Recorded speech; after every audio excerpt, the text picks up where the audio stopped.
Ce matin, une petite réflexion entre le simple et le facile. Ça fait maintenant 40 ans que je pratique de l'énergétique. J'ai commencé à faire des passes magnétiques, du magnétisme en fait, pour couper le feu. J'avais 15 ans. Hier, j'en ai eu 55, donc ça fait 40 ans d'expérience. Et pour moi, ça peut paraître facile de faire un soin, même à distance, même un soin d'ostéopathie, parce que même l'ostéopathie peut se faire à distance. Je sais comment faire. Pour moi, c'est facile. Et certaines choses sont simples. Mais tant que ça ne fait pas partie des habitudes de la personne, des schémas intégrés, rien n'est simple et facile, en fait. Pour quelqu'un qui débute, quel que soit son âge, c'est pas une question d'âge, en fait. On regarde l'âge de la personne, on dit, bah, à cet âge-là, elle devrait savoir faire. Bah non. Si on lui a jamais appris, si on lui a jamais expliqué, elle saura pas faire. Voilà. Donc moi, on m'a expliqué de bonne heure, on m'a, pas directement, hein, on m'a donné un ou deux petits trucs pour démarrer, et après j'ai été surtout très autodidacte, hein, parce qu'il n'y avait pas tous les salons de bien-être qu'il peut y avoir maintenant. Enfin bon, après je me demande si c'est un avantage tous ces salons de bien-être, parce qu'il y a à boire et à manger dedans, et alors les personnes sont adorables, hein. J'adore aller sur les salons de bien-être, c'est très très agréable, mais il y a tellement de choses et de différentes, et tout le monde vous dit non mais c'est simple, ça marche bien, machin, que vous savez plus où donner de la tête en fait. Vous sortez de là, vous avez la tête comme une coucourde, vous avez 5, 6, 10 cartes de visite, vous rentrez à la maison, vous savez même plus à qui vous allez parler de quoi, pourquoi, comment.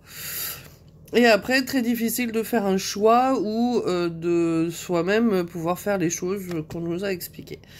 Parce que, faut faire le tri dans tout ce que vous avez entendu, vu, voilà, croisé pendant le salon.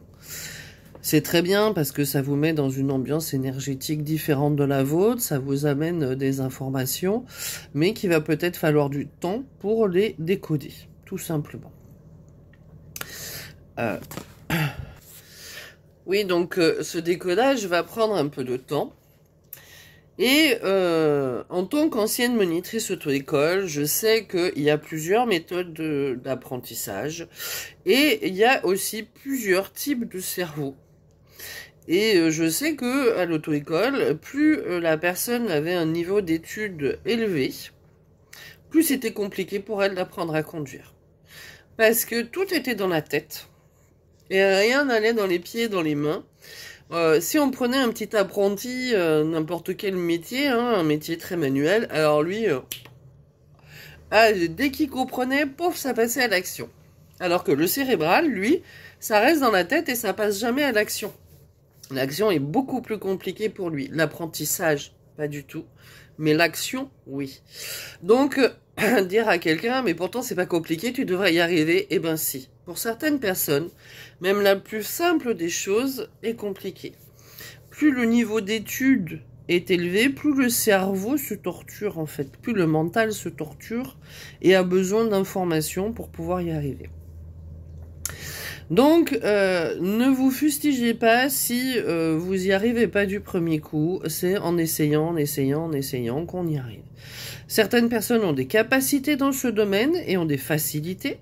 Moi, je sais que je comprends facilement et je mets facilement en application, tant mieux pour moi.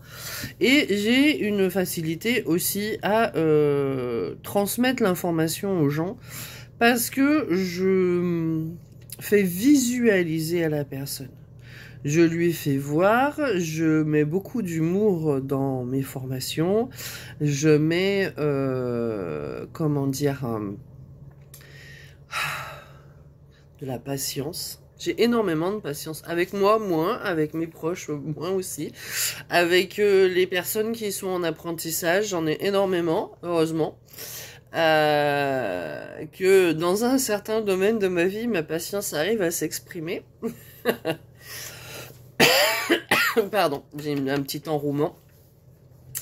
Et donc, simple et facile, ça l'est pas toujours. Voilà, ça peut l'être pour certaines personnes et pas pour d'autres. Donc, pensez à chaque fois que vous essayez de faire quelque chose et que vous n'y arrivez pas, que comme tout le monde, quand vous étiez petit, vous avez appris à marcher, que vous êtes tombé un nombre incalculable de fois et que vous vous êtes relevé et que vous avez réessayé.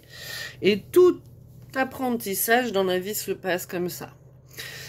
On essaye, on avance, on fait un pas de plus chaque jour et à un moment donné, on va se mettre à courir et puis on va éprouver énormément de joie ce jour-là parce qu'on y est enfin arrivé. Donc, en attendant ce jour-là, donnez-vous beaucoup d'amour, beaucoup de compassion et de tolérance. Et puis, ne renoncez pas parce que vous n'y êtes pas arrivé du premier coup ou parce que vous n'avez pas tout à fait compris. Osez poser des questions. Il n'y a jamais aucune question bête.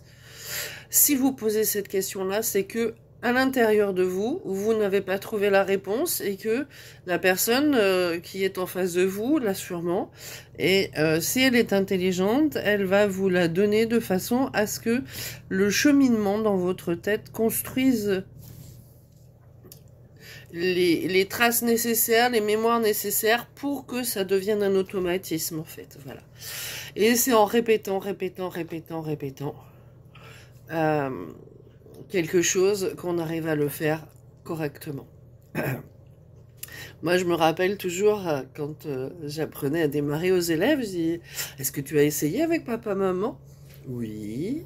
Alors ça s'est bien passé? Bah non, j'ai pas arrêté de caler. Je dis, bah c'est normal. Parce qu'à force de l'habitude, tes parents, ils ont oublié une petite étape qu'ils font, mais ils ne l'ont plus en mémoire. Ils ne l'ont pas gardé, c'est devenu un automatisme. Ça s'appelle le point de patinage, en fait. De temporiser au niveau de l'embrayage le temps que la voiture, elle démarre, et coller l'embrayage avec délicatesse pour faire un démarrage en douceur. C'est pour ça que les élèves, ils lâchent l'embrayage, parce que les parents leur disent lâche l'embrayage, et qu'ils calent. Voilà. Donc il y a des fois des automatismes tellement automatiques qu'on oublie de détailler certaines informations. Et moi j'aime bien détailler les informations, j'aime bien aussi, même si des fois je travaille en groupe, ne pas avoir des grands groupes dans mes stages, parce que j'aime bien pouvoir être à l'écoute de chaque personne. Dernièrement, sur le Festival des énergies que j'ai fait, j'ai eu entre 50 et 60 personnes à mes ateliers. Et ben, j'ai demandé à chacun de me faire un petit signe à chaque fois qu'il y était arrivé ou de me faire un petit coup de marionnette quand il n'y arrivait pas pour pouvoir me concentrer énergétiquement parlant uniquement sur cette personne et pas sur le groupe pour l'aider et l'accompagner. Sur les 3 ateliers que j'ai fait, où j'ai eu plus de 100 personnes, hein, j'ai dû avoir 120 ou 130 personnes en tout sur les 3 ateliers, seulement 2 n'y sont pas arrivés tout de suite, et c'est 2 personnes qui étaient énormément dans le mental et dans le doute, et qui avaient besoin de plus de compréhension, ou même qui n'avaient jamais réussi à ressentir l'énergétique en eux. Et une de ces deux, les deux, ils sont arrivés après, hein, quand je les ai pris en particulier à mon stand. Et une des 2 personnes, même quand elle a eu un ressenti, elle était en train de faire son effet ballon, quand elle a eu son ressenti, elle a fait « Parce que elle n'avait pas du tout l'habitude. C'était quelqu'un qui était très dans le mental, un geek, qui n'avait pas du tout l'habitude d'être dans le ressenti et d'avoir ressenti quelque chose, ça l'a même choqué. Voilà, mais il a compris qu'il pouvait le faire. Donc c'est une graine qui a été plantée et puis qui poussera à son allure, à lui, et pas à la mienne, parce que alors si c'est à la mienne, il va s'éclater, les neurones. Moi, mon mental m'a beaucoup perturbé pendant des années. Maintenant que j'ai réussi à l'apaiser, en fait, tout va beaucoup mieux. Il suffit de le nourrir suffisamment pour qu'il arrête de poser des questions. Et puis de le mettre en confiance et de lui dire, tu vois, tout se passe bien. Et une phrase que j'entends souvent, que les gens disent, j'ai toujours fonctionné comme ça, je vois pas comment je pourrais faire autrement. On peut toujours faire autrement. Toujours, toujours, toujours. Il y a toujours une autre solution. Les schémas répétitifs que vous avez et sur lesquels vous fonctionnez en boucle, ce sont justement la problématique de base à laquelle vous vous affrontez. Votre barrière, c'est ce fonctionnement en boucle. Donc, il va pas être facile de péter ce fonctionnement en boucle. Après, il y a des thérapies qui vont aider à effacer les mémoires cellulaires, qui vont effacer certains schémas destructeurs. Mais quoi qu'il en soit, vous aurez toujours, vous, à prendre à un moment donné les choses en main. Celui qui vous a dit que tout était facile, il vous a menti. Voilà. Rien n'est facile. Tout est à reconstruire. Quand on prend conscience de certaines choses. Et cette reconstruction, des fois, elle est... Waouh, c'est un vrai raz-de-marée, en fait. Moi, j'en ai vécu une, là, dans l'année qui vient de passer, de reconstruction. J'ai fait un reset, et ben j'ai eu quelques semaines de flou et de vague, à plus savoir qui j'étais, où je vais, qui suis-je, où vais-je, dans quelle étagère, j'en savais plus rien, en fait. Et bah, j'ai été à la rencontre de moi-même, ça a pris un petit peu de temps et ça se fait pas en 8 jours. Donc ceux qui vous disent hop, demain ça ira mieux parce que tu vas faire ça, non. Non, non. Demain ça ira mieux, peut-être, oui, parce que tu as décidé de commencer ce chemin vers toi-même, mais sache que ce chemin vers toi-même va... des fois être périlleux, des fois être plus calme, des fois être joyeux, des fois être triste, des fois... Tu vas passer par toute une palette de ressentis, de choses intérieures, tu vas perdre des gens de ton entourage, tu vas en rencontrer des nouvelles parce que les gens qui font partie de notre entourage, ils sont en exploitation réciproque des problématiques communes. Donc quand tu évacues une problématique de ton... l'espace énergétique, et ben les personnes qui l'exploitaient ne peuvent plus l'exploiter, donc change d'exploitant et d'exploiteur. Voilà, et toi aussi tu vas faire pareil. Il y a des gens tu vas te dire voilà, mais comment j'ai fait? Et ben parce que ces personnes te correspondaient avant, elles te correspondent plus maintenant. C'est pas grave, c'est comme ça, la vie avance, la vie bouge. Et toujours vouloir rester dans le même petit cercle de confort et de réconfort, aide pas toujours. Voilà. Moi hier c'était mon anniversaire, j'étais toute seule, ça a été très compliqué le matin, après tous les petits messages sont arrivés, ça m'a fait du bien. J'ai atteint un âge qui sur le papier me convient pas du tout, 55 ans, mi-chemin entre les 50 et les 60, 60, non. J'ai pas l'impression que dans 5 ans j'aurai 60 ans parce que dans ma tête, j'ai même pas mes 55 ans en fait. J'ai toujours alors peut-être pas le physique, mais la volonté, la fougue et la ténacité que j'avais à mes 30 ans, mais avec de la connaissance et du savoir en plus qui me permet d'être plus pertinente et plus en conscience de ce que je fais. Et le physique il va se remettre, hein, parce que bon bah voilà, hein, quoi qu'il en soit, il met un petit peu plus de temps maintenant, mais il finit par se remettre. Donc et puis comment dire, autant avant je pouvais être un peu agressive avec lui, autant maintenant bah je lui dis ok, t'as besoin de repos, on se repose. Voilà. T'as besoin de faire une sieste, bah tu fais une sieste. C'est je m'accorde ce temps que je me suis pas accordé pendant des années. Il a hurlé de douleur, il a hurlé de plein de choses, je l'ai pas écouté. Je constate l'addition maintenant, donc maintenant je vais prendre soin de lui et puis c'est de ma propre responsabilité, de celle de personne d'autre. Donc je ne peux pas me plaindre si je fais pas attention à lui. Et cet âge n'est que virtuel dans la matrice terrestre. La vie peut être beaucoup plus longue que ce qu'on pense. Déjà, si on libère cette information que on vieillit, non, on prend en maturité, on prend en connaissance, on prend en savoir et on prend en sagesse. Voilà. Donc, j'aime à dire que j'en suis arrivée à 55 ans de maturité. Pour certains vins, c'est une très belle qualité. Il y a une petite expression qui dit que c'est dans les vieilles marmites qu'on fait les meilleures soupes. Parce qu'elles ont de l'expérience, elles ont de la mémoire. Et cette expérience et cette mémoire nous amènent une qualité de vie à un moment donné qui est super intéressante. Mais ça a demandé du travail personnel. J'ai pas fait faire le travail par les autres. Ça m'est arrivé dans ma vie. C'est plus le cas maintenant.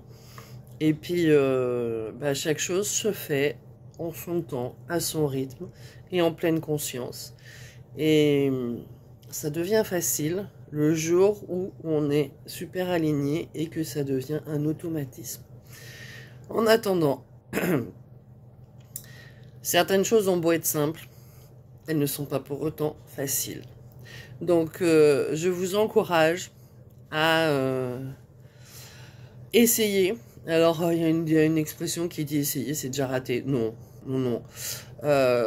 Quand j'étais monitrice auto-école, on disait à l'élève, on va faire 5 démarrages et je veux que tu m'en réussisses au moins 2. Voilà. Il avait le droit d'en rater 3. Et c'était pas un échec, c'était un objectif. L'objectif, c'est d'aller bien et vous avez le droit de ne pas réussir du premier coup. Et vous avez le droit de temps en temps de faire la petite sieste nécessaire et reconstructive, ça fait partie du chemin. Et vous avez le droit de temps en temps de vous arracher les tripes parce que c'est ce que vous avez envie de faire à ce moment-là. Mais n'obligez pas les autres à s'arracher les tripes quand vous, c'est votre chemin. Ça ne l'est pas obligatoirement pour l'autre. Voilà. Donc, tous les chemins sont les bons. Tant qu'on arrive au but qu'on s'est fixé. Et puis même si en route on se rend compte que le but n'était pas vraiment celui-ci et qu'on en change, on a le droit. On a le droit de tout faire. Tant que la cohérence entre l'être et le faire ne vous crée pas de conflit ni de maladie, c'est que tout va bien. À tout bientôt. Et ne renoncez jamais avant d'avoir essayé.